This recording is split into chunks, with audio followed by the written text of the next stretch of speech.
स्वाक्षातो भगवता धम्मो धम्मं नमामि। सुपटिपन्नो भगवतो सावकसङ्घो संघं नमामि। नमो तस्स भगवतो अरहतो सम्मा सम्बुद्धस्स। नमो तस्स भगवतो अरहतो सम्मा सम्बुद्धस्स। नमो तस्स भगवतो अरहतो सम्मा सम्बुद्धस्स। बुद्धं शरणं गच्छामि। धम्मं शरणं गच्छामि। संघं शरणं गच्छामि। द्वितीयंपि बुद्धं शरणं गच्छामि। द्वितीयंपि धम्मं शरणं गच्छामि। द्वितीयंपि संघं शरणं गच्छामि। तृतीयंपि बुद्धं शरणं गच्छामि। तृतीयंपि धम्मं शरणं गच्छामि। तृतीयंपि संघं शरणं गच्छामि। पानातिपाता वेरमणि सिक्खापदं समादयामि। आदिन्नदाना वेरमणि सिक्खापदं समादयामि। कामेषु मिच्छाचारा वेरमणि सिक्खापदं समादयामि। मुसावादा वेरमणि सिक्खापदं समादयामि। सुरामेरय मज्जपमा दधाना वेरमणि सिक्खापदं समादयामि।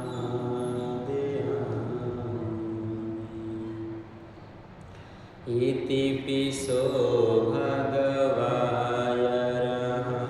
सम्मा सम्बुद्धो विजाचरणसम्पन्नो सुगतो लोकविदु अनुत्तरो पुरुषधम्मसारथि साथा देवमनुसानं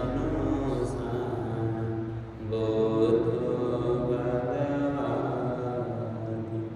बुद्धं जीवितपर्यन्तं शरणं गच्छामि। स्वाक्षातो भगवता धम्मो सान्दिटिको वकालिको। यहि पश्यको योपनायको पाचतं वेदिता।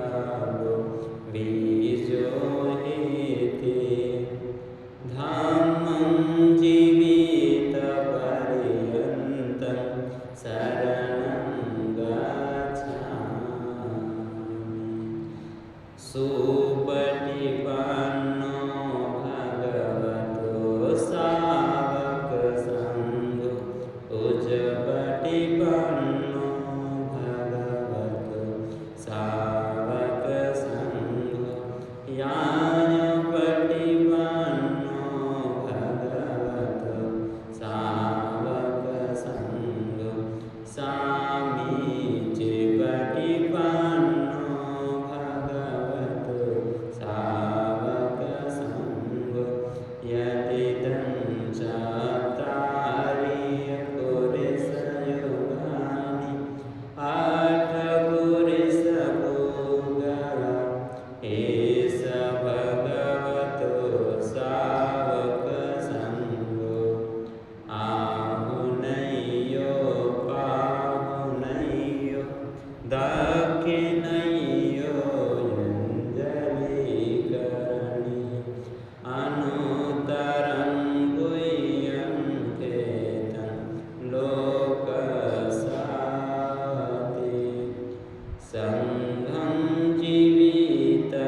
जीवितपर्यन्तं शरणं गच्छामि वनगन्धगुणोपेतं एतं कुसुमसन्तति पूजयामि मुनिवरस्य शिरे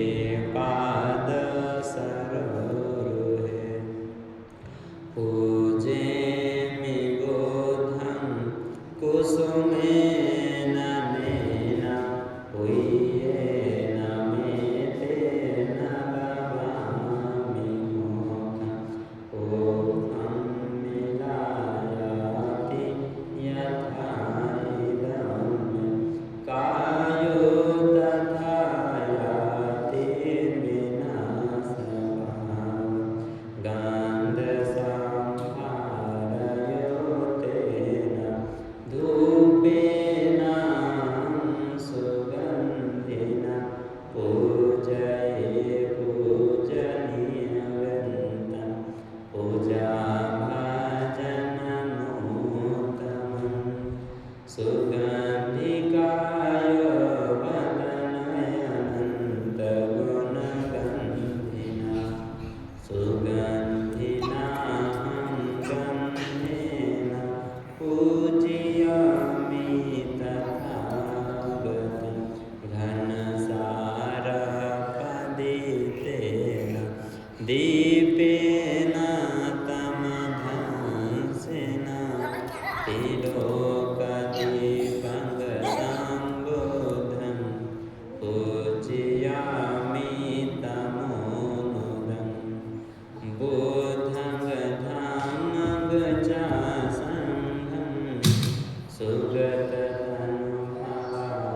सुगतधनुभावाधातवो धातुकमे लङ्काय जम्बदीपेति दशपुरवरे नागलोके चतुर्भे साम्बे बुधसंबिम्बे सकलदशदिशे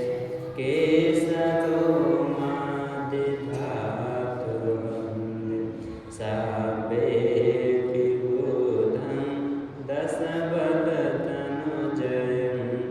बोधिसेतियं नमामि वन्दामि चेतियं शापं साम्बठानेषु प्रतिष्ठितं शारीरिक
जाति जरा मरण महा परिमुंच सामी इमिना कुय कमेना मामे बाल समागमो सतं समागमो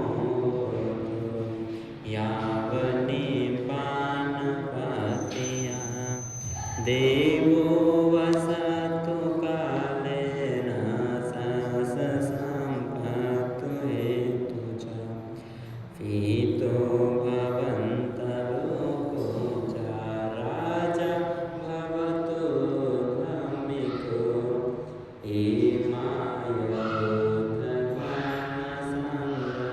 पूजाय काताय शुद्धचेतसा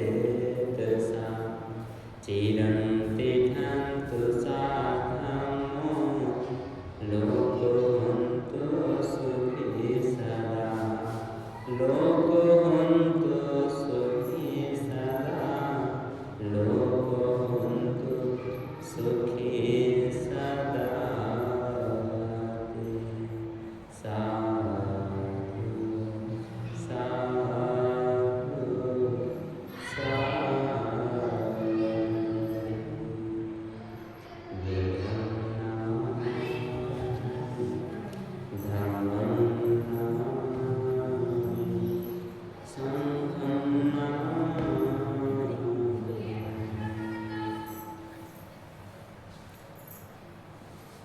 माइक में बोलूं ऐसे बोलूं?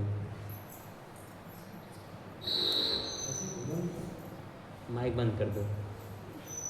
जो लोग यहाँ आए सिर्फ फल उनको मिलना चाहिए ना, मेहनत करके बेचारे आए इतने दूर से सारे लोग, तो जिनको चाहिए वो चल कर आएंगे ना, जिनको नहीं चाहिए तो वो नहीं आएंगे। तो यहाँ पर जितने भी लोग आए हो, सभी लोग 5 लोग 10 लोग 15 लोग 20 लोग 25 जितने भी लोग यहाँ पर आज उपस्थित हुए हो हमें सुनने के लिए, मैं चाहूँगा कि आप सभी लोग हमारी बात को ध्यानपूर्वक सुने और अपने जीवन में हम कैसे भगवान के धर्म को फॉलो करते हैं, कैसे हम आगे बढ़ सकते हैं, कैसे हम अपने जीवन के दुखों का अंत कर सकते हैं, इस विषय पे हम चर्चा करने वाले हैं। तो सबसे पहले मैं अपना परिचय बता देता हूँ, ठीक है? इंट्रोडक्शन अपना दे देता हूँ। माझा नाव बनते आनंद आए।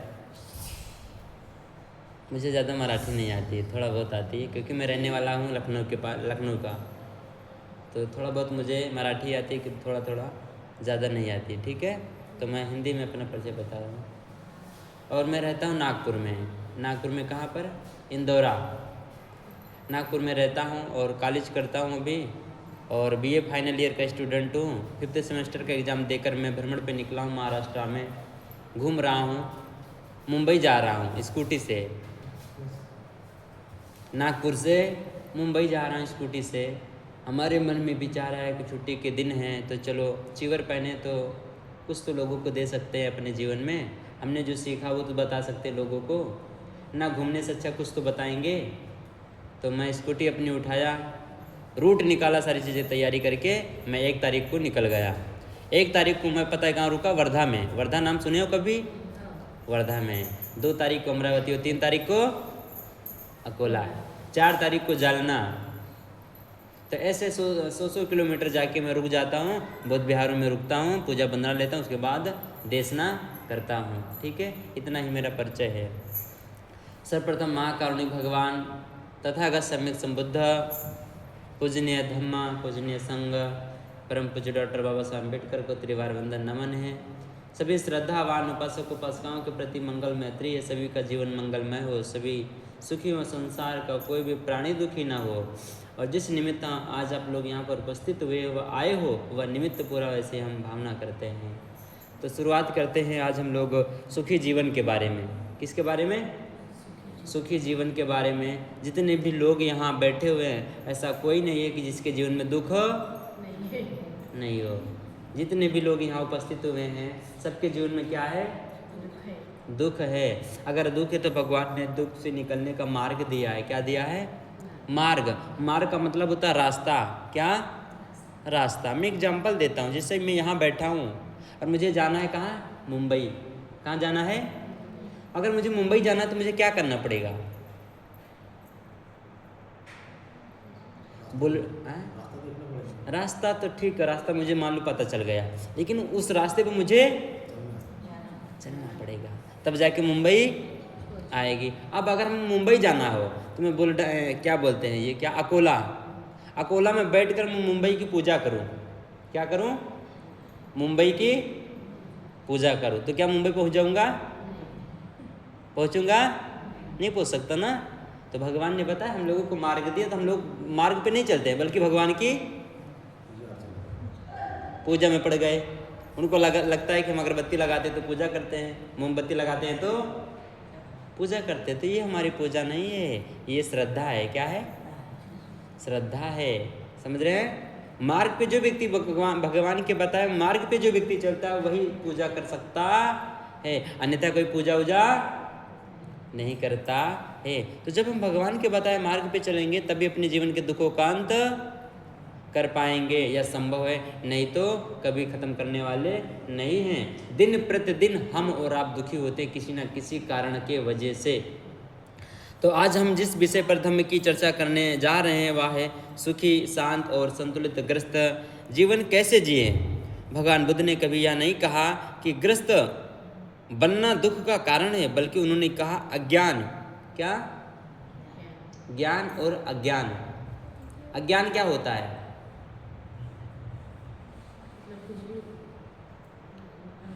ज्ञान का मतलब प्रकाश। हाँ, ज्ञान का मतलब होता है प्रकाश। क्या? और अज्ञान का मतलब होता है अंधकार। समझ रहे हैं? अब अज्ञान क्या होता है, मैं एग्जाम्पल देकर आपको समझा देता हूँ अज्ञान का मतलब क्या होता है। एक बार की बात है, एक राजा के दरबार में एक सेनापति रहता था। कौन? सेनापति। तो सेनापति बहुत बुद्धिमान था। बुद्धिमान समझते हैं किसको बोलते हैं? जो होशियार हो, समझदार, उसको बुद्धिमान बोलते हैं। तो बुद्धिमान था। तो राजा ने एक दिन कहा कि हे राजन, मुझे अज्ञानता के बारे में बताओ। किसके बारे में? अज्ञानता। ज्ञान के बारे में नहीं, बल्कि अज्ञान के बारे में मुझे बताओ कि अज्ञान क्या होता है। तो दरबार के सेनापति ने कहा कि हे राजन, मुझे इसके लिए समय चाहिए। क्या चाहिए? क्या चाहिए? सारी चीज़ों में कुछ ना कुछ समय लगता है कि नहीं लगता है? जब हम कुछ बनाते हैं तो उसमें क्या लगता है? समय लगता है। तो सेनापति ने राजा से कहा कि हे राजन, मुझे कुछ दिन का समय दो। तो राजा ने कहा तुमको जितने दिन का चाहिए उतने दिन का समय ले लो, लेकिन मुझे बताओ कि अज्ञानता क्या होती है। तो 1 हफ्ते की छुट्टी ले लिया। किसने? सेनापति ने 1 हफ्ते की छुट्टी ले लिया राजा से। उसके बाद वो अपने घर चला गया। तो वो सोच रहा था कि मैं राजा के प्रश्नों का जवाब कैसे दूं। तो उसके मन में एक उपाय सूझ गया सेनापति के। तो उसने क्या किया, गया उसके पास जो चमड़े का काम करते हैं, जो चमड़े से जूता चप्पल बनाते हैं, उनके पास गया सेनापति और कहा कि देखो भाई,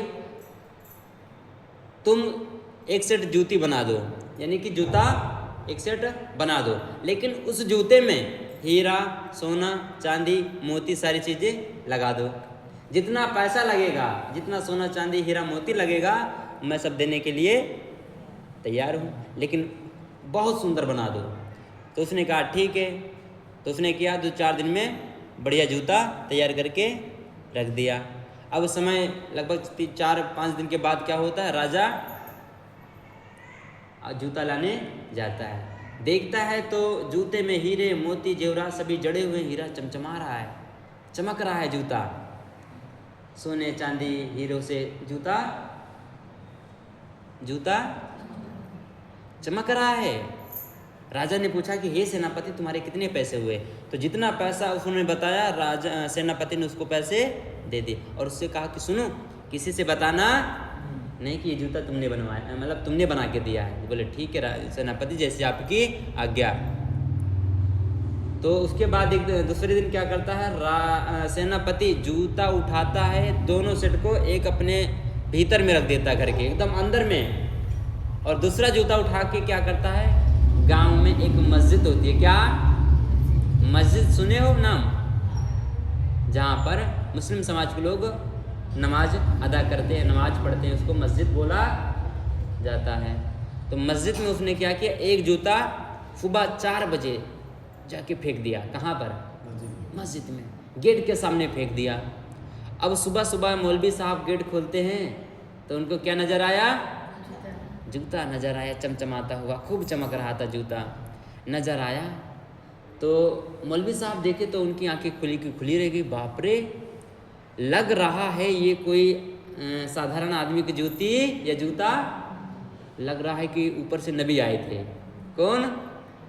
ऊपर से अल्लाह के फरिश्ते आए थे नमाज पढ़ने के लिए, और मैंने जैसे गेट खोला जल्दी जल्दी में एक जूता वो भूल गए। मौलवी ने ऐसा सोचा और उसने दौड़ कर क्या किया, जूता को उठाया, तुरंत माथे से लगा लिया। जूते को किसने? मौलवी ने उठा के फरिश्ते का जूता समझकर उसको माथे से लगाया, उसको चूमा किया, उसको चुम्बन किया। उसके बाद उसने क्या किया, शोर मचा दिया कि अपने मस्जिद में फरिश्ते आए थे ऊपर से नमाज पढ़ने के लिए, और मैं गया नमाज पढ़ने के लिए। तो जैसे गेट खोला वैसे तो वो भाग गए, उड़ गए, एक जूता भूल गए। और पूरा शोर मच गया चारों तरफ, पूरे ज़िले में शोर मच गया कि मस्जिद में फरिश्ते आए थे, उनका एक जूता छूट गया। अब जितने लोगों को पता चला कि मस्जिद में जूता पड़ा मिला हुआ है, सारे लोग जूते को क्या कर रहे हैं? नमस्कार कर रहे हैं। किसको? जूते को। वो ये समझ रहे हैं कि मेरे फरिश्ते की जूती बहुत कीमती है, समझ रहे हैं। अब उस जूते को क्या कर रहे हैं, दूर दूर से लोग गाड़ी बुक करके आ रहे हैं, जूते के सामने 3 बार क्या कर रहे हैं, बंधन कर रहे हैं। जैसे जूते को 3 बार बंधन कर रहे हैं, मतलब जैसे कि टाकड़ घाट सुने ना, यहाँ भी होंगे टाकड़ घाट वाले कोई, तो टाकड़ घाट भी लोग जाते हैं, बहुत दूर दूर से लोग जाते हैं टाकड़ घाट। कहाँ है टाकड़ घाट? नागपुर में ना? हाँ, नागपुर में। तो वहाँ भी लोग जाते हैं। तो वैसे ही वो बात आग की तरह, कहते हैं जंगल में जब आग लग जाती बहुत तेजी से फैलती है ना, वैसे ये बात फैल रही है कि इस मस्जिद में फरिश्तों की जूता छूट गया, रह गया। अब उसी को नमन करने के लिए दूर दराज से लोग गाड़ी बुक करते हैं, गाड़ी से आकर बंधन करते हैं। और ये बात किसी ने राजा को बता दी। किसको? राजा को बता दिया। अब राजा को जब ये बात पता चली कि हमारे ही नगर में मस्जिद में जूता पाया गया है, और कहा जा रहा है कि कोई मामूली आदमी की जूता नहीं है, ये फरिश्ते की है। अब राजा के मन में जिज्ञासा हुई कि मैं भी जूते को एक बार देख लूं अपने इन आँखों से, फरिश्तों की जूती तो मुझे भी तो देखना चाहिए। तो दरबार में और जो कर्मचारी थे, राजा ने आदेश किया कि जाओ उस जूते को लेकर दरबार में आओ। दरबार के सैनिक जाते हैं, जूते को लेकर आते हैं दरबार में, और उसके बाद राजा के सामने पेश किया जाता। तो राजा देख के एकदम अचंभित हो जाता, अरे लग रहा सच में ये जूता फरिश्ते का। किसको यकीन हो गया? अभी तक प्रजा को यकीन था, अब राजा को भी यकीन हो गया कि ये जूता तो लग रहा है फरिश्ते की। उसने भी क्या किया, जूते को पकड़ा और अपने माथे से लगाया, 2 बार उसको चूमा, और बोला कि जाओ इसे पूजा कक्ष में सजा दो, पूजा वाला जो रूम होता है ना उसमें सजा दो, और इसके सामने तेल का दीपक जला दो। दीपक बुझना नहीं चाहिए, क्यों? क्योंकि जूता फरिश्ते का है, इसलिए दीपक बुझना नहीं चाहिए। अब पूजा, राजा के दरबार में पूजा कक्ष में सजा दिया गया जूता। जितना आदमी उधर से गुजरे वही 3 बार जूते के क्या करे, किसको? जूते को बंधन करे। और उधर सेनापति की छुट्टी समाप्त होती है, छुट्टी समाप्त होती है। अब जब सेनापति की छुट्टी समाप्त होती है तो सेनापति दरबार में आते हैं। अब दरबार में आते हैं तो सेनापति के चेहरा मुरझाया हुआ था, उदास थे। तो राजा सेनापति से कहते हैं कि सेनापति क्या बात हो गई, तुम बड़े उदास लग रहे हो, बड़े उदास दिख रहे हो, क्या बात हो गई? तो मुंह मुरझाया हुआ था सेनापति। तो बड़े उदास भाव से सेनापति कह रहा है कि हे राजन, मेरे दादा की एक जूती खो गई। क्या कह रहा है कि हे राजन, मेरे दादा की एक जूती खो गई, और बहुत सोने चांदी की थी, और एक जूती रूम के अंदर रह गई, चोर आया था लेके चुरा गया। अब राजा सोच रहा कहीं वही तो नहीं जिसको मैंने माथे से लगाया था, कहीं वही तो नहीं है, उसमें भी सोना चांदी हीरा मोती लगा हुआ है। तो फिर से बोले कि हे सेनापति तुम घर जाओ और घर से दूसरी वाली जूती लेकर आओ, मैच कराते हैं, देखते कहीं वही तो नहीं है। सेनापति घर जाता है, वहाँ से जूती लेकर आता है और दरबार में रखी हुई जूती दोनों मैच करा गई तो मैच कर गई, क्योंकि जूती किसने बनवाया था? सेनापति ने बनवाया था, और दोनों जूती मैच कर गई। अब जैसे मैच की तो वैसे राजा ने अपने सर पकड़ लिया, धन्य है मैं राजा होकर जूती को, चलो आम आदमी किया तो किया, मैं राजा होकर जूते को वंदन किया, उसको अपने सीने से लगाया, माथे से लगाया, उसको चूमा। तो सेनापति कहता है कि हे राजन तुम्हारे प्रश्नों का जवाब, तुम्हारे प्रश्नों का जवाब। राजा ने क्या प्रश्न किया था? अज्ञानता क्या होती है, तो इसी को क्या बोलते हैं? अज्ञानता। अब थोड़ा सा अंधविश्वास की ओर बढ़ते हैं। जैसे कि कल मैं रुका था, पहले दिन में रुका था कहाँ पर? वर्धा में। कहाँ पर? वर्धा में। वहाँ 2 बाबा, 3 बाबा थे। कितने बाबा? 3 बाबा। एक तो भगवान बुद्ध थे, भगवान बुद्ध के बाजू में कौन बाबा थे? नहीं, कौन बाबा थे? माझा बाबा। कौन थे? बाबा साहब थे। और उसके जस्ट बगल में पता कौन बाबा थे? औचित्य बाबा। कौन बाबा? औचित्य बाबा। उनको भी बढ़िया फर्श लगा, फर्श उनका मतलब फर्श लगाए थे, बढ़िया एकदम खूब सुंदर घर बनाए थे। और उसी में औचित्य बाबा ऐसे बैठे थे, जैसे आदमी में कैसे बताऊं, जैसे आदमी खेतों में खेत धान गेहूँ लगाता ना, वैसे बैठे थे औचित्य बाबा ऐसे। मैं जाके देखा ये कौन से बाबा है, पूछा तो बताए कि औचित्य बाबा। कुछ दूरी पे गए गांव के किनारे तो 2 बाबा वहाँ साथ में मिल गए हमको। कौन कौन थे पता है? वहाँ औचित्य बाबा और आपके बिट्टू बाबा। कौन कौन बाबा मिले? बिट्टू बाबा, बिट्टू बाबा, औचित्य बाबा और डॉक्टर बाबा साहब। तीनों में कौन बाबा पावरफुल है? कौन बाबा ताकतशाली है, ताकतवर है? तो किसके पास जाना चाहिए? अरे ताकतवर के पास जाएंगे तो हमारी ताकत बढ़ेगी, और कमजोर के पास जाएंगे तो कमजोरी बढ़ेगी। तो हमारे समाज को सोचना चाहिए कि हमें कौन से बाबा के पास में जाना? जिसने पढ़ाई लिखाई की उसके पास जाना चाहिए, कि जिसकी कोई डिग्री नहीं, जिसने कभी पढ़ाई नहीं किया उसके पास जाना चाहिए? किसके पास जाना चाहिए? बाबा साहब के पास जाना चाहिए। समझ रहे हैं? क्योंकि बाबा साहब बहुत विद्वान थे। क्या थे? बताने की जरूरत नहीं, आप लोग जानते हैं कि बाबा साहब ना होते तो शायद हम और आप भी अच्छे से आज नहीं होते। अब बाबा साहब कहते हैं कि बुद्ध की राहों पे जाओ, बुद्ध के धम्म को जानो, बुद्ध की शरण जाओ, धम्म की शरण जाओ, संघ की शरण जाओ। तो उसमें भी चौथी शरण आ गई। कौन सी? बिट्टू बाबा। बुद्धं शरणं गच्छामि, धम्मं शरणं गच्छामि, संघं शरणं गच्छामि, और बिट्टू बाबा शरणं गच्छामि। समझे क्या? तो बिट्टू बाबा शरणं गच्छामि नहीं करना है आपको, सिर्फ बुद्धं, धम्मं और यही 3 शरण है जो हमारे और आपके जीवन के दुखों का अंत कर सकते हैं। बाकी चौथी शरण गए तो दुख बढ़ने के सिवा कभी कम, दुख बढ़ने के सिवा कम नहीं होगा। आप जाओ, टाकड़ घाट की वीडियो मैंने देखा, वहां जाते हमारे जो लोग खोपड़ी हिलाते हैं। हिलाते हैं कि नहीं हिलाते हैं? हाँ, तो मैं बता दे रहा हूँ, मैं भी नहीं गया, लेकिन मैं मोबाइल पे देखा हूँ ना। वहाँ क्या करते हैं? हाँ, उनके ऊपर कोई सवार होता है। कभी उनके ऊपर अंबानी नहीं सवार हुआ कि चलो अमीर बन जाएं, देश का सबसे अमीर आदमी बन जाएं। कभी प्रधानमंत्री, इनके ऊपर पता पागल लोग सवार होते हैं। अरे सवार होना तो कोई पढ़ा लिखा आदमी सवार हो जाए, IAS IPS सवार हो जाए तो मानो ठीक ठाक हो गया ना। और कौन सवार हो गया? समझ रहे हैं? जिसको किसी ने देखा नहीं, जिसके बारे में कोई जानता नहीं, वो उसके ऊपर सवार हो गया। एक पल के लिए मानो कि चलो भाई हमारे ऊपर सवार होना चाहिए, तो कोई IAS IPS सवार हो। क्या सवार हो? IAS IPS, प्रधानमंत्री, मुख्यमंत्री, ये सब नहीं सवार हो रहे, पागल बाबा सवार हो रहे हैं। समझ रहे हैं? समझ पा रहे हैं हमारी बात को? तो यहाँ जाकर आदमी और अपने छोटे छोटे बच्चों को जो ले जा रहा है उस स्थान पे, तो उस स्थान का जो वातावरण है पूरी तरह से नेगेटिव है। क्या है? नेगेटिव है।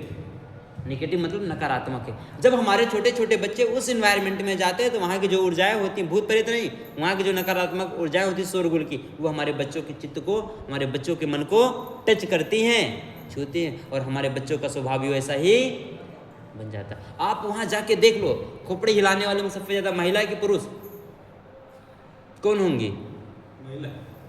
महिलाएं होंगी। महिलाओं को ही पकड़ते क्यों हैं? जितने भी जिन्न हैं, जितने भी बाबा हैं, सब किसको पकड़ते हैं? पता है क्यों? आपने कभी ये नहीं सोचा कि देश का सबसे अमीर आदमी कौन है? अपने देश का सबसे अमीर आदमी कौन है? अंबानी अडानी। उनकी बीवी को क्यों नहीं पकड़ा आज तक?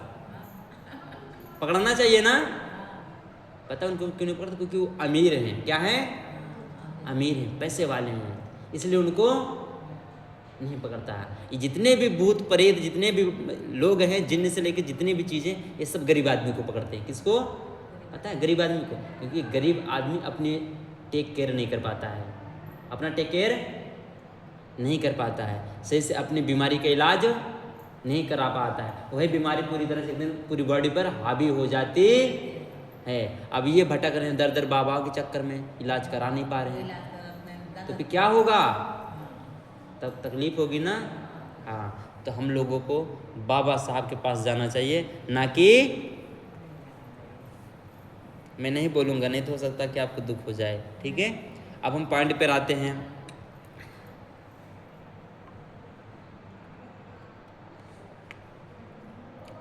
हाँ, तो अज्ञान, अज्ञान के बाद तृष्णा। क्या? तृष्णा का मतलब होता है इच्छा। क्या? इच्छा। इच्छा का मतलब होता है किसी से कुछ उम्मीद रखना, कुछ पाने की, कुछ खोने की इच्छा ही तो है। जैसे मेरे मन में इच्छा उत्पन्न हुई कि मुझे महाराष्ट्र घूमना चाहिए, इसलिए मैं महाराष्ट्र घूम रहा हूँ। मेरे मन में इच्छा उत्पन्न नहीं होती तो मैं घूमता। मेरे मन में जो इच्छा उत्पन्न हुई, यही कारण कि आप लोगों से मेरी मुलाकात हो गई। इच्छा उत्पन्न नहीं होती तो आज हम और आप, मैं कहाँ का रहने वाला, आप लोग कहाँ के रहने वाले, कैसे मुलाकात हो गई? समझ रहे हैं? तो तृष्णा उसको बोलते हैं। तृष्णा का मतलब होता है इच्छा। और अहंकार दुख का कारण है। हमें अपने भीतर बहुत अधिक इच्छाओं को उत्पन्न नहीं करना चाहिए और अहंकार में रहना। अहंकार का मतलब होता है ईगो। क्या? ईगो का मतलब होता है अहंकार। अहंकार जब हमारे अंदर होता है तब हम सामने वाले को समझते नहीं है, हमें लगता हम सही हैं और सामने वाला गलत है। ये हमारा अहंकार बोलता है। कौन बोलता है? अहंकार। और भगवान कहते हैं जिसके भीतर अहंकार होता है वो कभी भी सामने वाले को समझ नहीं सकता है। तो ये सब क्या है? दुख के कारण हैं। अगर ग्रस्त जीवन में प्रज्ञा, शील और करुणा आ जाए तो वही ग्रस्त जीवन धम्म मार्ग बन जाता है। आज की दुनिया में लोग सोचते हैं पैसा सुख है। पैसा, कितने लोग मानते हो पैसा सुख है? मैं एग्जांपल देता हूँ। टाटा का नाम सुने होंगे ना, अभी जल्दी में एक्सपायर हुए, 1-2 साल हो गए। बहुत पैसा था टाटा की। आज भी कंपनियां हैं, आज भी कार बड़ी बड़ी निकलती हैं। टाटा कुछ लेकर नहीं गए। टाटा कुछ लेकर गए क्या? बहुत पैसा था, लेकिन शादी नहीं हुई थी उनकी। शादी, बच्चे नहीं थे। समझ रहे हैं? तो जिनको लगता है सिर्फ पैसा ही सब कुछ है, मैं मानता हूँ कि नहीं है। अगर आपके पास पैसा बहुत हो और शांति ना हो तो सारे पैसा किसी काम के नहीं। आपके पास पैसा बहुत कम है लेकिन शांति बहुत ज़्यादा है तो आपसे सुखी कोई और नहीं। पैसा जो होता है, हाँ, पैसे की ज़रूरत पड़ती है ग्रस्त जीवन में, और ग्रस्त जीवन में तो वैसे भी लोगों को पैसे की ज़रूरत पड़ती है, लेकिन पैसा सब कुछ नहीं होता। लेकिन आज के इंसानों में समझ नहीं है, पैसों के लिए रिश्ता तोड़ देते हैं, ख़त्म कर देते हैं ना। जैसे कि आपका कोई मित्र हो और आपके जीवन में कोई दुख आ जाए अचानक, और आप अपने मित्र से मांगो कि मुझे कुछ पैसों की ज़रूरत हो, तो आपका मित्र पता क्या बोलेगा? मेरे पास थे लेकिन मैंने अभी जस्ट किसी और को दे दी, ऐसे बोलेगा। रहेगा फिर भी क्या करेगा, उसमें बहाने करेगा। समझ रहे हैं? और पैसों के लिए कभी भी कोई रिश्ता तोड़ना नहीं चाहिए। पैसा ज़िंदगी नहीं है, समझ रहे हैं? पैसे इस ज़िंदगी को चलाने के लिए एक साधन है, लेकिन पूरी ज़िंदगी पैसा ही नहीं होती है। तो पैसा, कुछ लोगों को लगता है पैसा सुख है, बड़ा घर सुख है, गाड़ी, मोबाइल, पद, ये सब सुख है, लेकिन भगवान कहते हैं जो चित्त संतुष्ट है वही वास्तव में सुखी है। अब मान लो कि आपके पास बंगला है, क्या है? बंगला है, गाड़ी है, मकान है, शोहरत है, सब सारी चीज़ें हैं, लेकिन संतुष्टि नहीं है, तो आप सुखी और पाने की चाह क्या होती है? हमें दुख देती है। क्या देती है? दुख देती है। तो जितनी भी चीज़ें आपके पास हैं उसकी कदर करो, उसका रिस्पेक्ट करो, उसका सम्मान करो। उसके बाद धन आवश्यक है, परिवार आवश्यक है, लेकिन असंयमित इच्छा दुख देती है। यानी कि जिसकी इच्छाओं का कोई गिनती नहीं है, बहुत सारी इच्छा हो तो बहुत सारे हमारे पास क्या होंगे? दुख होंगे। क्योंकि जितने भी लोग यहाँ आते हैं उन सभी लोगों की कभी इच्छा पूरी, यहाँ जितने लोग बैठे क्या आपकी इच्छाएं पूरी हुई? इच्छाएं पूरी होती हैं? नहीं होती हैं। 100 में से कोई एक इच्छा पूरी होती है, लेकिन सारी तो वैसे जाती है बेकार ना। तो जितनी ज़्यादा इच्छा होती है उतना ज़्यादा हमको दुख होते हैं। जहाँ संतोष है वहाँ झगड़ा नहीं होता है, जहाँ संतोष नहीं वहाँ करोड़ों भी कम पड़ते हैं। जहाँ संतुष्टि है वहाँ झगड़ा नहीं होता है। जैसे कि आज के ज़माने में लोगों ने क्या किया, भाई भाई झगड़े करते हैं। क्या करते हैं? झगड़े करते हैं। ये 1 फीट है, कितना है? ये 1 फीट है। 2 भाई हैं, अब छोटा भाई 1 फीट बड़े भाई को नहीं दे सकता है, और ना बड़ा भाई छोटे भाई को 1 फीट दे सकता है। इसी 1 फीट के लिए वो क्या कर रहा है? एक भाई दूसरे भाई को कचहरी पहुंचा दे रहा है। कहाँ पहुंचा दे रहा है? कचहरी, कोर्ट, जेल, खोपड़ी फोड़ देते हैं। समझ रहे हैं? बरोबर है। इतनी सी ज़मीन में ना तो हमारी बॉडी आएगी, कुछ आएगा इतनी सी ज़मीन में, लेकिन इतनी ही के लिए इंसान का कत्ल कर देता है, मर्डर कर देता है, मौत के घाट उतार देता है, क्योंकि लोगों में अब इंसानियत नहीं रह गई है। आगे बढ़ते हैं तो वहाँ झगड़ा नहीं होता, जहाँ संतोष नहीं है वहाँ करोड़ों भी कम पड़ते हैं। भगवान कहते हैं कि सम्यक आजीविका होनी चाहिए। क्या होनी चाहिए? सम्यक आजीविका का मतलब क्या होता है? ईमानदारी से कमाया गया धन, झूठ, धोखा, हिंसा से मुक्त व्यवसाय। गलत कमाई से घर बन सकता है लेकिन घर में शांति नहीं आती। देखो बहुत सारे लोग क्या होते हैं जो बिल्डर्स वगैरह होते हैं, बिल्डर समझ रहे हैं ना, प्रॉपर्टी डीलर और बिजनेसमैन लोग, वो क्या सोचते हैं पता है? वो बहुत गफला कर देते हैं, महल खड़ा कर देते हैं, लेकिन सुख कहीं बेबी नहीं है तो कहीं बच्चे नहीं, कोई परिवार में कोई बीमार पड़ गया, कोई किसी को बहुत बड़ी बीमारी हो गई, ऐसे हो जाता है। लेकिन जो व्यक्ति मेहनत करके कमाता है वो उस मेहनत की कमाई में दुखी रहेगा, सुखी रहेगा? सुखी रहेगा। तो इसलिए हमेशा ईमानदारी से कमाना चाहिए। इसको बोलते हैं सम्यक आजीविका। किसी को ठगना नहीं चाहिए। अब मान लो कि 5 रुपए की चीज़ तो कितने में बेचना चाहिए? 15 रुपए की। तो हमारा बेनिफिट कितना होगा? परिवार चलेगा 1 रुपया का। धीरे धीरे कमाओ, धीरे धीरे कमाओगे तो लंबे समय तक कमाओगे। एक ही बार में किसी को लूट लोगे तो दोबारा भाग जाएगा, आएगा ही नहीं। समझ रहे हैं? लेकिन 1-1 रुपया कमाया जाए, 2-2 रुपया कमाया जाए तो एक दिन बहुत पैसा कमाया जा सकता है। बरोबर है? तो कभी भी किसी को, जैसे कि हमें अपना जोड़ लेना चाहिए कि भाई इतना तेल लगे, इतना पेट्रोल लगे, इतने में घर चलेगा, उस हिसाब से अपना बजट बनाना चाहिए, उस हिसाब से बेचना चाहिए। लेकिन किसी को बहुत ज़्यादा ठगना नहीं चाहिए कि 5 रुपये की चीज़ 20 रुपये में बेच दो, 50 रुपये में बेच दो, 100 रुपये में बेच दो। इससे पता है हम घर बना लेंगे, ईंट तो आ जाएगी, पैसा इकट्ठा हो जाएगा, लेकिन सुख आने वाला नहीं है। इसलिए ईमानदारी से कमाना चाहिए और ईमानदारी से खाना चाहिए। अब आगे बढ़ते हैं। भगवान कह रहे हैं शील। शील का मतलब होता है नैतिकता। शील क्या होता है? सदाचार। सील का मतलब होता है, दो सील होता है, एक सील से चटनी बाटा, एक सील वो है, दो सील की बात कर रहा हूँ मैं।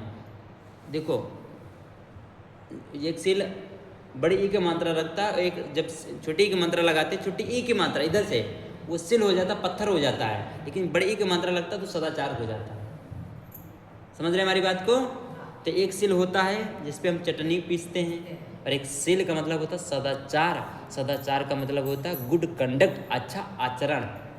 अब अच्छा आचरण क्या है? खर्रा खाना। क्या खाना?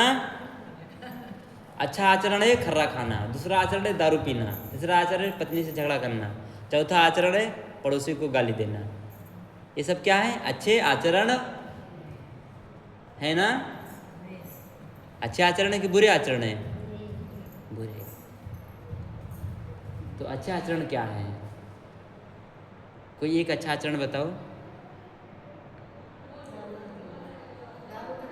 हाँ, दारू ना पीना, ये पहला अच्छा आचरण है। दूसरा खर्रा ना खाना, ये दूसरा अच्छा आचरण है। तीसरा चुगली नहीं करना, तीसरा अच्छा आचरण। तो शुरू से बता देता हूँ सील के बारे में, ठीक है? तो पहला सील क्या है? प्राणी हिंसा। जैसे पंचशील होता है ना, जब हम, हाँ पंचशील होता है, तो पंचशील में पहला जो सील आता है वो नैतिक जीवन है। अगर व्यक्ति उसको पालन कर लेता तो सच में 50% दुख खत्म कर लेता है वो। पहला सील क्या कहता है? प्राणी हिंसा, मुर्गी मछली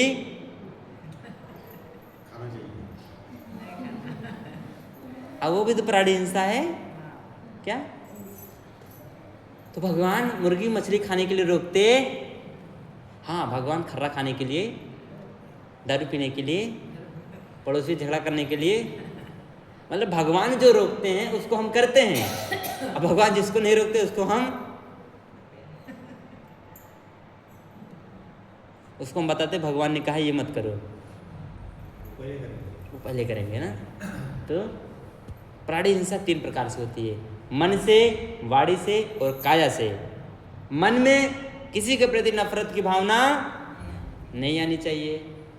मेरा कल्याण हो तो मेरे पड़ोसी का भी, मेरा बेटा नौकरी पा जाए तो मेरे पड़ोसी का भी बेटा नौकरी पा जाए। ऐसा नहीं कि मेरा बेटा नौकरी पा जाए तो पड़ोसी का बेटा ठेला ही लगाए, ऐसा मन में विचार नहीं आना चाहिए। वैसे विचार ज़्यादा आते हैं ना कि मेरा ही बेटा आगे जाए, पड़ोसी का बेटा आगे ना जाए। क्यों बाबा नींद आ रही? सो जाइए उधर मेरे बेड पे फिर। समझ रहे हैं हमारी बात को? तो मन में किसी के प्रति नफरत की भावना नहीं रखना। मेरा कल्याण हो तो दूसरे का भी कल्याण होना चाहिए। मन के बाद वाणी आती है। वाणी का मतलब होता है जो हम बोलते, कैसा बोलना चाहिए हमें और आपको, कैसा बोलना चाहिए? है? अच्छा बोलना। बाकी लोग कह रहे हैं बोलना ही नहीं चाहिए, इसलिए वो बोल नहीं रहे हैं ना। बोलना चाहिए कि नहीं? कैसे बोलना चाहिए?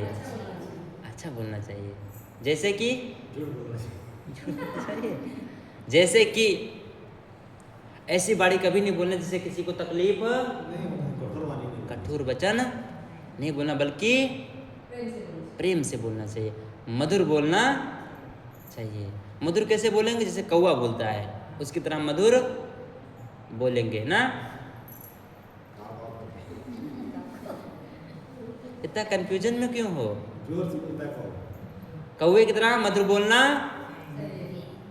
बाप रे, कौवा मधुर बोलता है? मतलब इतना भी ध्यान नहीं है कि कौवा मधुर बोला आज तक। आज पहली बार मैंने कई साल बाद कौवा देखा, अभी वो अमरावती में। नहीं काफ़ी लंबे समय से मैंने कौवा नहीं देखा था, आज देखा पहली बार। मतलब लंबे समय से मैंने आज कौवा देखा था, घूमने गया था। तो कौवा मधुर बोलता नहीं है, काँव काँव करता है, उसकी वाणी को कोई पसंद नहीं करता। मान लो कि घर में आपके पति काँव काँव कर दे तो क्या समझोगे? झगड़ा तो पक्का है ना। लेकिन हमारे घर में झगड़ा होने के कारण यह है कि हमारी वाणी शुद्ध जब ये बोलेंगे अबे तबे करके बोलेंगे, गुस्से में बोलेंगे, नफरत में बोलेंगे, झगड़े के भाव से बोलेंगे। तो इसीलिए घर में क्या होता है, पति पत्नी में झगड़ा हो जाता है। तो इसलिए पति पत्नी को चाहिए कोयल के समान मधुर वाणी बोलना चाहिए। ना पति को तकलीफ हो, ना पत्नी को तकलीफ हो, ना तो बच्चों को तकलीफ होनी चाहिए। ऐसी वाणी का इस्तेमाल करना चाहिए। हाँ, तो ध्यान देना है सदैव हम लोगों को मधुर वचन बोलने हैं, किसी को तकलीफ देने वाले वचन नहीं बोलना है। क्योंकि अगर हमारी वाणी से भी किसी को तकलीफ होती तो वो भी पाप है। क्या है? पाप है। कितनी भी पूजा करो, हम किसी को गाली दे और दिन भर बोले नमो तस्स भगवतो वरहतो सम्मा, कोई मतलब भी निकलता नहीं है। इसलिए किसी को गाली गलौज मत दो, वरना बुद्ध विहार बनाने का कोई मतलब। बुद्ध विहार पता है हमारे जीवन को बदलने के लिए होता है। और हम बुद्ध विहार में क्या बनाए बैठे हैं? झगड़ा का केंद्र, झगड़ा करने वाला सेंटर। हर बिहार में 2 कमेटी, हर बिहार में 2 कमेटी। एक कमेटी कुछ कहती, दूसरी कमेटी कुछ कहती, आपस में झगड़ा कर रहे हैं, समझ रहे हैं। और बिहार होता है जोड़ने के लिए, ना कि तोड़ने के लिए। ये समाज जोड़ने का केंद्र है। लोग यहीं से टूटते हैं, यहीं से मनमुटाव लोगों का होता है। उसके बाद काया पे ध्यान देना है। काया का मतलब होता है शरीर। इस शरीर से न किसी को मारेंगे, न मारने की अनुमति देंगे। क्योंकि जितना दुख आपको होगा उतना ही दुख किसी और को भी होगा। इसलिए कभी किसी को न मारो और न मारने के लिए कहो, ठीक है। फिर भगवान कहते हैं अदिन्ना दाना सिक्खापदं, बिना दी हुई किसी को वस्तु को नहीं लेना चाहिए, अर्थात चोरी नहीं करना चाहिए। रास्ते से जा रहे हो, अगर सोना पड़ा हो तो क्या करोगे? जेब में डालेंगे। अगर हमने जेब में डाल दिया तो जिसकी चीज़ है उसको मिलेगा क्या? नहीं मिलेगा ना। तो जो व्यक्ति सीलवान होता है, अगर उसकी चीज़ नहीं तो सोचता है कि नहीं बाबा मत लो। हो सकता है कि वह आदमी दोबारा उस गली में आए और वहीं पड़ा रहेगा तो वो उसको मिल जाएगा, तो उसे बड़ी खुशी होगी, बड़ी प्रसन्नता होगी, क्योंकि उसने बड़ी ईमानदारी से उन पैसों को, सोने चांदी को कमाया था ना। तो इसलिए ईमानदार आदमी क्या होता है, किसी की पड़ी हुई चीज़ को भी लेता नहीं है, क्योंकि उसने कमाया नहीं है, उसकी मेहनत का फल वो नहीं है। इसलिए ध्यान देना है। बिना, अगर कुछ चाहिए किसी को तो उसकी परमिशन ले लो। क्या ले लो? परमिशन ले लो। हाँ, मांग लो। अगर मांग लेते हो तो चोरी नहीं होती है। लेकिन अगर हम बिना पूछे किसी की चीज़ों को ले लेते हैं और उस आदमी ने अगर हम पर और आप पर चोरी का इल्ज़ाम लगा दिया तो चोर बन जाएंगे, क्योंकि हमने परमिशन नहीं लिया था। तो बिना दी हुई किसी को वस्तु को जिंदगी में कभी हाथ लगाना नहीं चाहिए। देख लो आगे पीछे कोई दिख ना रहा हो तो उठा लेना चाहिए ना। अरे मान लो सोना चांदी पड़ा है, कुछ दूर इधर नज़र करो, कुछ दूर इधर नज़र करो, आगे पीछे कोई दिखाई ना दे तो उठा लेना चाहिए। उठाना चाहिए? अपनी नहीं है तो नहीं उठाना। अगर अपनी है तो ठीक है, अपनी नहीं तो उठाना नहीं चाहिए।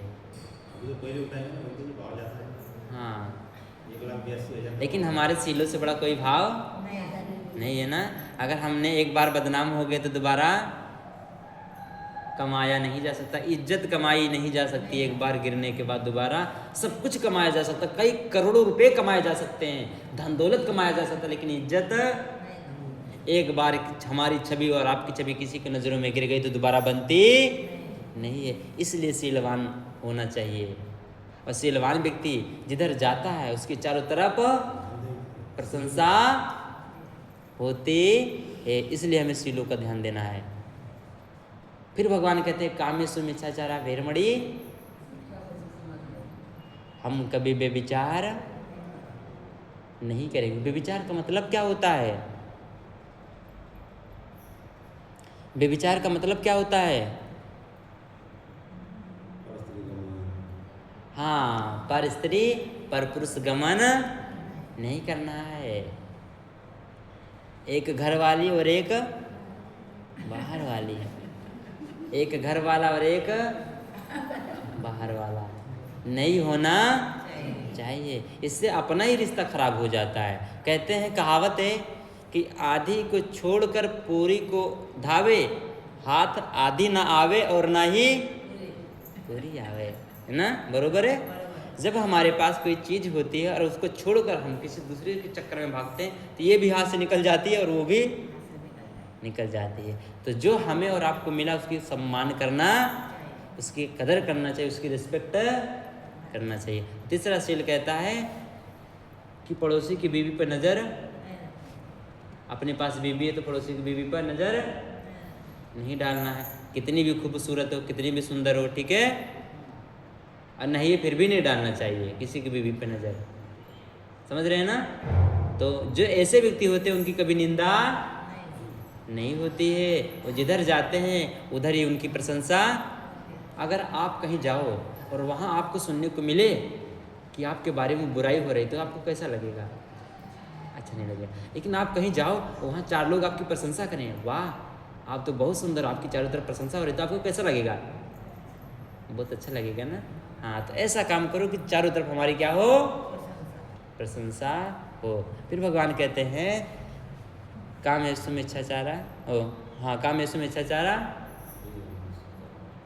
सिक्खापदं समादयन्। कभी चुगली ज़्यादा कौन करता है? स्त्री के पुरुष? स्त्रियाँ करती हैं, महिलाएं करती हैं, भाई लोग। हाँ, क्यों करती हैं चुगली ज़्यादा? खाली दिमाग, खाली दिमाग, हाँ शैतान का घर। ये बोले, मैंने तो नहीं बोला है, मेरे जाने के बाद आप लोग इनसे निपटना, ठीक है। तो मैंने तो बोला नहीं कि खाली दिमाग, बाबा ने बोला है, ठीक है। मैं सिर्फ प्रश्न कर रहा हूँ, जवाब आप लोग दे रहे हो, ठीक है।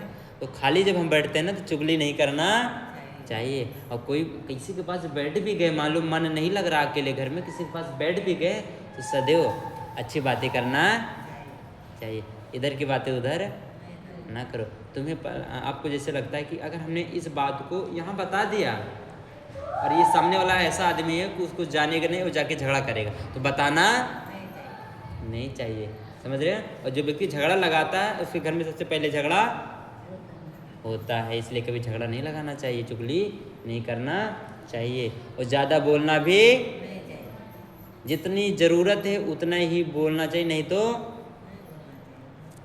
मौन रहना चाहिए। क्योंकि जो व्यक्ति ज़्यादा बोलता है उस पर कोई विश्वास, वो आदमी कहता है ये बड़बड़िया है, वो सही भी बताएगा फिर भी आदमी क्या बोलेगा, उसको बड़बड़ करता है, मतलब वो काम की बातें बताएगा तब भी उस पर कोई ट्रस्ट नहीं करता। इसलिए सदैव मौन रहना चाहिए। इतना सा बोलो, छोटा सा बोलो। वो जो व्यक्ति कम बोलता है उनके शब्दों में गहराई होती है, समझ रहे हैं, और उनके शब्दों को लोग सीरियस लेते हैं। और जो व्यक्ति ज़्यादा बोलता है उनकी बातों को सीरियस नहीं लेता, इसलिए कम बोलना चाहिए, ठीक है। उसके बाद भगवान कहते हैं सुरा मेरे मज्जपमदठन वेरमणि सिक्खापदं। कच्ची पक्की शराब ना तो महुआ वाली ना तो संतरा वाली, ठीक है। किसी भी प्रकार की दारू पीना नहीं है, क्योंकि चाहे महुआ वाली हो चाहे संतरा वाली हो, दोनों में एल्कोहल होता है। क्या होता है? एल्कोहल होता है। एल्कोहल का मतलब होता है जहरीला पदार्थ। कैसा पदार्थ? जहरीला पदार्थ। जहर पीने से जहर मरता है कि पीने वाला मरता है? जहर क्यों नहीं मरता है? हैं? जहर मरेगा कि पीने वाला मरेगा? पीने वाला मरेगा। तो जो व्यक्ति दारू पीता है, खर्रा खाता है, बीड़ी सिगरेट पीता है, धीरे धीरे उसके जो बॉडी का पार्ट होता है, पेट में किडनी, फेफड़ा, गुर्दा, ये सारी चीज़ें खराब हो जाती है और अचानक सांसें बंद हो जाती हैं। और आदमी फिर क्या बोलता है कि इसको हार्ट अटैक आ गया, हार्ट अटैक आ गया ना। जब हमारी किडनी सही नहीं है, फेफड़ा ही नहीं सही, गुर्दा ही नहीं सही, तो क्या आएगा? फिर क्या आएगा? हार्ट अटैक तो आएगा ना। हाँ, तो भगवान कहते हैं तो किसी प्रकार के नशीले पदार्थों का सेवन नहीं करना चाहिए। और अपना समाज जो मारा जाता है समाज में, उसका एक कारण यही कि वो व्यक्ति नशा छोड़ता नहीं है। गरीबी के कारण है नशा। क्या है? गरीबी के कारण है नशा। 4 पैसा कमाता है आदमी तो उसे 4 पैसों को सही जगह पे लगाना चाहिए। आदमी दिन भर मेहनत करता है, 250, 300, 400, 500 कमाता है तो सबसे पहले कहाँ जाएगा? फल के ठेले पे जाएगा कि बियर बार जाएगा? स्वर्गलोक जाएगा। कौन से लोक जाएगा? स्वर्गलोक। स्वर्गलोक में जाएगा, 90 वाली मार देगा, 90 वाली, और फिर उधर से लहराते हुए आएगा सांप की तरह ना। एक पैर यहाँ रखेगा, दूसरा उठा के नाली में डाल देगा। समझे क्या? अब वहाँ से स्वर्गलोक से लौटा है तो होश में रहेगा क्या? बेहोशी में रहता है। और स्वर्गलोक से जो एक बार जाता है, लौट कर आता है ना, तो गली के कुत्ते भी उसका रास्ता छोड़ देते हैं। क्यों? जान रहे हैं कि स्वर्गलोक से लौटा ही हमको ही काट लेगा, हम इसको नहीं काटेंगे बल्कि ये हमको ही काट लेगा। तो स्वर्गलोक जाना नहीं चाहिए, अर्थात कि वहाँ नहीं जाना चाहिए जहाँ से हमारा घर बर्बाद हो। अगर किसी के घर में किसी के पिता 4 पैसे कमा रहे हों तो क्या उन पैसों से दारू शराब खर्रा खाना चाहिए?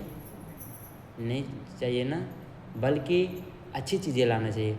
फल फ्रूट आदि ला, अपनी बीवी को खिलाओ और अपने बच्चों को खिलाओ। बीवी का स्वास्थ्य अच्छा रहे, तुम खुद खाओ, तुम्हारा भी स्वास्थ्य अच्छा रहेगा ना। लेकिन आदमी ऐसा नहीं करता है, और यही कारण है कि हमारे लोगों के अंदर पता है विटामिन, कैल्शियम, आयरन आदि चीज़ों की कमियाँ होती है, बीमार पड़ जाते हैं। बीमारी लग जाती है तो भागते हैं बित्तू बाबा के पास, फिर भागेंगे औचित्य बाबा के पास, फिर भागेंगे पीपल पे जो बैठता है उसके पास। अरे खाने पीने पे ध्यान दो, स्वास्थ्य अच्छा रहेगा तो कोई बीमारी लगने वाली है क्या? नहीं लगने वाली। ये 5 बातें सील में आती है। किसमें? सील में, अर्थात की नैतिकता में आती हैं। जब व्यक्ति इन पर चलता है, इन 5 बातों को मान लेता है, तो वो अपने जीवन के दुखों का अंत कर सकता है। ठीक है,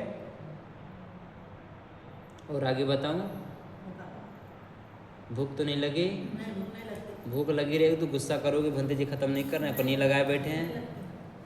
अगर जैसे आपको लगे कि भंते जी अभी रुक जाओ तो बता देना, ठीक है? हाँ। तो बौद्ध धर्म में, जैसे बौद्ध धर्म हमको क्या सिखाता है? जीवन जीने की कला सिखाता है, न कि कर्मकांड करने के लिए। ठीक है, तो अब हम बात करते हैं कुछ चीज़ों पर। जैसे कि विहार बना है तो यहाँ आप लोगों का दायित्व और कर्तव्य होता है कि इस विहार में आओ। ऐसा नहीं कि भंते जी आए तब आओ, दिन प्रतिदिन आओ। क्या करो? दिन प्रतिदिन लगातार आओ। क्या हम आधे घंटे के लिए समय निकाल नहीं सकते? 24 घंटे होते हैं एक दिन में। कितने? एक दिन और रात मिला के 24 घंटे होते। क्या 24 घंटे में आधे घंटे बुद्ध विहार में नहीं दे सकते? यहाँ आकर झगड़ा नहीं करना है। क्या करना है? यहाँ आके क्या करना है?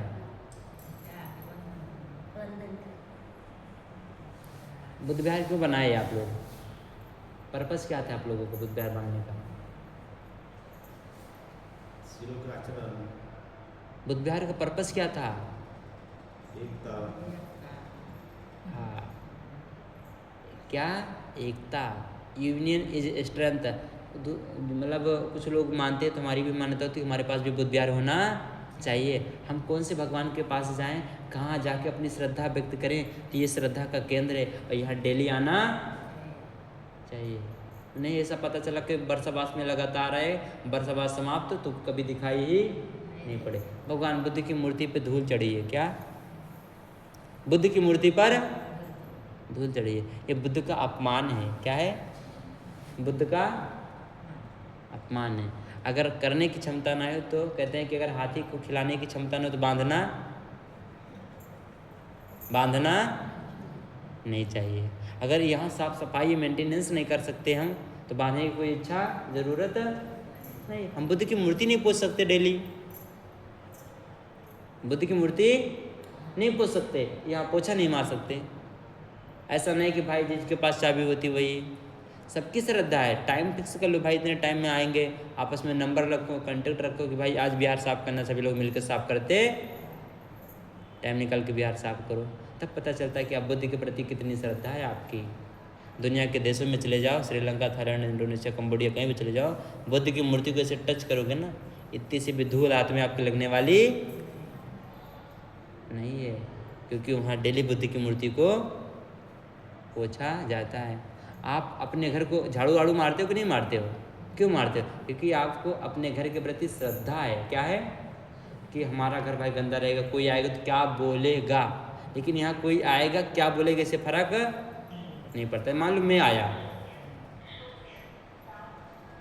मान लो मैं आया, तो मैं डायरेक्टली नहीं बोलूँगा कि आप लोग कंजूसी करते हो, बिहार साफ नहीं रखते हो। लेकिन अगर देखूँगा चीज़ें सिस्टम में नहीं है, बिखरा हुआ है, धूल चढ़ा हुआ है, तो मेरे मन में कैसा भाव आएगा कि शायद हो सकता है, कौन सा पूरा है, गुलाब का पूरा, गुलाबगंज, गुलजारपुर, तो मेरे मन में आएगा गुलजारपुर के जो श्रद्धा उपासक उपासिकाएँ हैं ना, वो आलसी हैं। क्या है? आलसी। ऐसे विचार आएंगे ना, देखो इन्होंने बिहार तो बहुत सुंदर बना कर रख दिया, लेकिन उसके प्रति इनकी श्रद्धा। लेकिन जब मैं आऊँगा साफ सुथरा रहेगा, ऐसे अंदर टच करूँगा, वाह लग रहा है कि यहाँ के उपासक उपासिकाएँ श्रद्धावान हैं, आलसी नहीं। पता चला बुजुर्ग आदमी बेचारे बाबा को लगा दिए कि चलो बाबा ही झाड़ू मारे हैं। ये पूरे गुलजारपुरा के उपासक उपासिकाओं को दायित्व कर्तव्य होता है कि बिहार में डेली, बगल गांव में देख लेना मस्जिद बनी होगी कि नहीं बनी होगी, उस मस्जिद में डेली लोग जाते हैं कि नहीं जाते हैं। मंदिर बनी होगी तो डेली मंदिर में भी घंटी, भले कोई आए या, लेकिन घंटी बज रही, क्योंकि वो श्रद्धा का पार्ट है ना। इसी तरह से लोगों का धर्म जिंदा है। हमारा धर्म आगे नहीं बढ़ता है जिसको बाबा साहब ने थमाया कि चलो हमारे लोग बौद्ध धर्म में आओगे, अपने जीवन के दुखों का अंत करोगे और इसको आगे बढ़ाओगे। समझ रहे हमारी बात को? तो हमारे अंदर जब श्रद्धा उत्पन्न होगी तब हम इस बिहार को, तो हम इस बिहार को क्या करेंगे, मेंटेनेंस करेंगे, जैसे अपने घर को करते हैं। अरे भाई भगवान का घर है, किसका घर है? भगवान रहते हैं, भगवान को स्थापित किए। कितनी सुंदर मूर्ति, कितनी बड़ी मूर्ति है, कितना सुंदर बिहार बना है। समझ रहे हैं? और यहाँ सिर्फ ऐसा नहीं कि सिर्फ एक आदमी है, सभी लोगों का ये दायित्व कर्तव्य होता है कि समय निकालो, आपस में नंबर रखो एक दूसरे का, भाई आज बिहार को साफ सुथरा करना, पोछा करना है। क्या सिस्टम में बच्चे पढ़ने वाले आते हैं, इनसे काम करा लो। समझ रहे हो हमारी बात को? ये पढ़ने के लिए 20 मिनट ये झाड़ू नहीं मार सकते क्या? पढ़ने के लिए आप लोगों ने सुविधा किया, चाहे अपने बच्चे हो चाहे किसी और के बच्चे हों। इनको भी चाहिए, ऐसा नहीं कि भाई बिहार के लोग ही झाड़ू पोछा करें। हमारा भी कर्तव्य होता है कि बिहार अगर हमें कुछ दे रहा है तो हमें भी बिहार को कुछ देना चाहिए। बच्चों को बोलो आए हो तो ठीक है पढ़ाई करो, लेकिन आपका भी कर्तव्य होता है कि एक बार झाड़ू मार दो, ना हो तो बुद्ध की मूर्ति पोछ कर दो, ना हो तो संडे के दिन आ जाओ, पूरा बिहार साफ कराओ। कि बच्चों में नैतिकता कहाँ से आएगी? जब हम सिखाएंगे तब आएगी। हम सिखाते ही नहीं उनको कि ये सब करना चाहिए। संडे को बिहार में एकदम बढ़िया पूरे बिहार को चमकाना चाहिए, सारे लोग संडे को बैठेंगे, पूरा गांव। अब यहाँ जितने भी लोग आए, माताएं आई हैं, बस बच्चे कहाँ गए? बच्चे खेल रहे हैं। बच्चों को क्या सीखेंगे? बच्चे फ़ोन में बिजी, बच्चे टीवी में बिजी हैं। अब उनको कैसे पता चलेगा भगवान का धर्म क्या है, संस्कार क्या होता है? फिर बाद में शिकायत करोगे बनते जी बच्चा तो मजूरी करता, मानता ही, जब कभी बैठेगा नहीं सब हमें तो कैसे पता चलेगा? तो कहीं ना कहीं हमारी और आपकी भी कमियां होती हैं। यही देख लेना, कभी भी जब भी मस्जिद की सफाई होगी, जब भी मंदिरों की सफाई होगी, तो उनके बच्चे जुटकर उसको मिलकर साफ सुथरा, मस्जिद में चले जाओ देख लेना कैसे सफाई होती है। गुरुद्वारे चले जाओ, गुरुद्वारा कभी देखे हो? चलो गुरुद्वारा जाके देख लेना कभी, कितना क्लीन रखते हैं। और हम लोग बुद्धिस्ट हो गए हैं। क्या हो गए हैं? बुद्धिस्ट हो गए। और बिहार को वैसे ही, अरे तो कौन सा इधर सोना है अपने को, कौन सा इधर रहना है कि नहीं? भले रहना नहीं हो, रहना हो या ना हो, लेकिन जब भी आओ तो इसको चमका के जाओ। क्या करो? आप हमारे बिहार में आना कभी नागपुर में, हम आपको अपना बिहार दिखाएंगे। हम वहाँ की आई बाई पे डिपेंड नहीं रहता हूँ। जैसे लगा कि नहीं गंदा होने वाला, तुरंत झाड़ू पोछा किया, झाड़ू, और इतना ही बड़ा हाल होगा, समझ रहे हैं? तुरंत पोछा लगाया, पूरा चमका दिया, बुद्ध की मूर्ति को पोछ दिया, चमका दिया। समझ रहे हैं हमारी बात को? ये क्या है? श्रद्धा है। मैं चाहता हूँ कि कोई अगर हमारे बिहार में आए ना तो उसके मन में नकारात्मक ऊर्जा ना हो, बल्कि सकारात्मक ऊर्जा। हमारे बिहार को देख के जाएगा, बोलेगा वाह देखो भंते जी कितना साफ सुथरा रखते हैं। तो मैं तो चला जाऊंगा, मेरे जाने के बाद मान लो कभी कोई और भंते जी आएंगे, मेरे जाने के बाद हो सकता है भटकते भटकते कोई और भंते जी आपके बिहार में आ जाएं, तो किसकी बुराई होगी, किसकी बदनामी होगी? बाबा की। ऐसा है क्या? हाँ, गुलजारपुरा की होगी, पूरे गुलजारपुरा के उपासिका है। ऐसा नहीं कि बाबा का होगा, भाई बाबा के पास चाबी है तो, है ना, पूरे गुलजारपुरा की होगी निंदा। तो इसलिए हम लोगों को मिलजुल कर अपने बिहार को साफ सुथरा रखना चाहिए, ये हमारी श्रद्धा का पार्ट है। और बच्चों को जरूर लाओ। कहाँ लाओ? महीने में नहीं आ रहे तो संडे को तो आ सकते हैं ना, संडे को आ सकते, संडे को बैठो यहाँ, शिविर लो बच्चों का, विपश्यना शिविर लो, बच्चों में लाओ अवेयरनेस, धम्म के प्रति लाओ। पढ़ाई लिखाई तो ठीक है, लेकिन उसके साथ साथ धम्म भी चलना। पढ़ा लिखा के तुमने उनको साफ बना दिया, उनके जीवन में धर्म ही नहीं है, क्या करेंगे? जीवन कैसे जिएंगे? अपनी बीबी का सम्मान कैसे करेंगे? अपने पति पत्नी का सम्मान कैसे करेंगे? शादी ब्याह हो जाएगा, बच्चों को टेक केयर कैसे करेंगे? तो धर्म हमारा क्या सिखाता है? जीवन जीने की कला। पैसा तो कमाना सिखा दिया, लेकिन जीने की कला उनके पास नहीं है। तो इसलिए लगातार बिहार में आना, हम भी आए और हमारे भले ठीक है, अगर डेली नहीं आ पा रहा तो संडे को जरूर आना। और पता है बच्चे कब आते हैं? जब उनके भीतर श्रद्धा होती है। क्या होती है? मैं आपके बच्चों को डरा नहीं सकता हूँ, पता है क्यों? क्योंकि बच्चों के अंदर पता है कि हम लोग भर देते कि भगवान कुछ, वही इस्लाम धर्म का जो बच्चा होता है ना, उसमें डर पैदा किया जाता है। किसका पता है? अल्लाह का। किसका? अल्लाह का डर पैदा किया जाता है कि तू नमाज नहीं पढ़ेगा ना तो कहाँ जाएगा? नरक जाएगा, तुझे जन्नत नसीब नहीं होगी, ऐसा डर भरा जाता है। 5 वक्त की नमाज, अरे कोई मुसलमान तभी होगा जब 5 वक्त की नमाज अदा करेगा।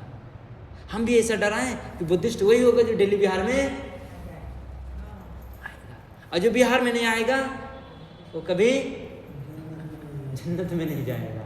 तो ऐसा कंसेप्ट नहीं है अपने यहाँ। अपने यहाँ श्रद्धा का भाव है कि तुम्हारे चित्त में बुद्ध के प्रति कितनी श्रद्धा है। हो सकता है कि बौद्ध देशों में श्रद्धा हो, थाईलैंड, इंडोनेशिया, कंबोडिया, श्रीलंका, वहाँ देशों में तो श्रद्धा है क्योंकि बचपन से कल्चर चला आ रहा है। और हमारे हमने एक कल्चर को छोड़ा, दूसरे कल्चर को पकड़ा, लेकिन श्रद्धा के भाव से नहीं पकड़ पाया है। ठीक है, और यही कारण है कि हमारे जो बच्चे हैं ना, ज़्यादा अच्छे संस्कार इनके नहीं हो पाते हैं। बहुत कम लोग होते अपने छोटे छोटे बच्चों को भी धम्म में लाते हैं, धम्म के कार्यों में लाते हैं। ठीक है, नहीं तो लोग, बेटा तू पढ़ाई कर, तू क्या करेगा? धर्मात्मा बनना नहीं तुझे, ऐसा कभी नहीं करना।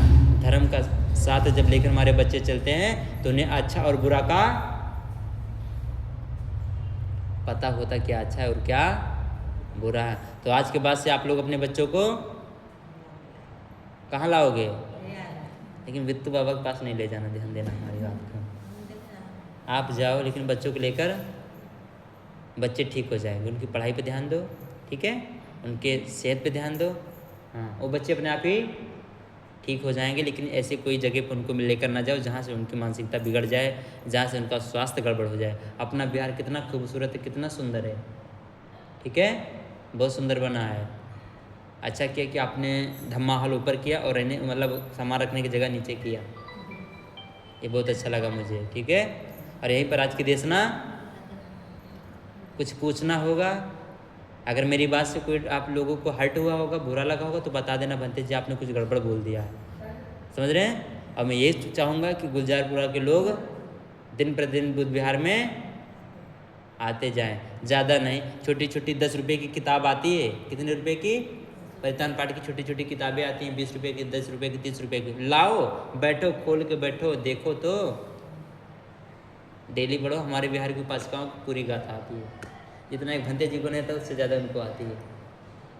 मेरे जो बिहार की उपासिकाएँ हैं, आई लोग, जितनी गाथा भंते जी को नहीं आती उससे ज़्यादा आई लोगों को आती है। समझ जाओ क्यों?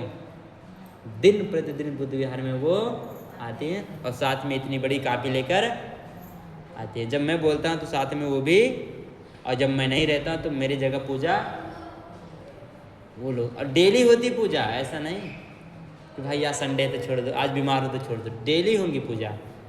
मैं थका रहता हूँ, नहीं लेता हूँ, लेकिन मेरे बिहार के लोग पूजा सबसे पहले डेली लेते हैं। तो इसलिए हम लोगों को भी चाहिए कि नियम बना लो। क्या बना लो?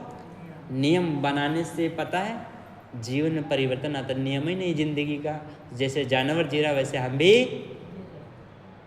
जी रहे जानवर में, और हमें कोई अंतर नहीं रह जाता है। ठीक है, 3 बार बोलो साधु साधु बुद्धं नमामि, धम्मं नमामि, संघं नमामि, अहं वन्दामि सबदाति।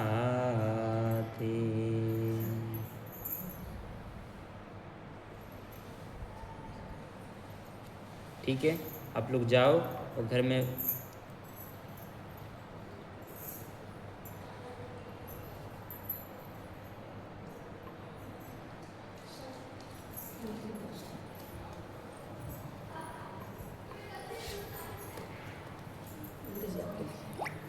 साधु साधु दानं ददन्तु सदाशिवं रक्षन्तु सर्वदा भावना वेतहन्तु गच्छन्तु देवतागता सवितु वियजन्तु सब्बरोगोपीनां सद्माते भवन्तु बरस्वके दीर्घायुः भव अभिवादन से नित्यं वड्डापचानं सतर्वतमा वदन्ति आयुर्बन्धो सुखं बुलन्ति साधु साधु साधु मंगलसूत्र। तो बच्चे आए थे, मैंने जो बच्चे पढ़ने के लिए आए थे मैंने उनको बोला कि 7 बजे पूजा होंगी। बच्चे आते नहीं, हमारे बच्चों को लाना बहुत ज़रूरी है धर्म में, नहीं ये बच्चे बिगड़ जाते हैं, फिर सुनते नहीं, माता पिता की बात ही नहीं मानते हैं।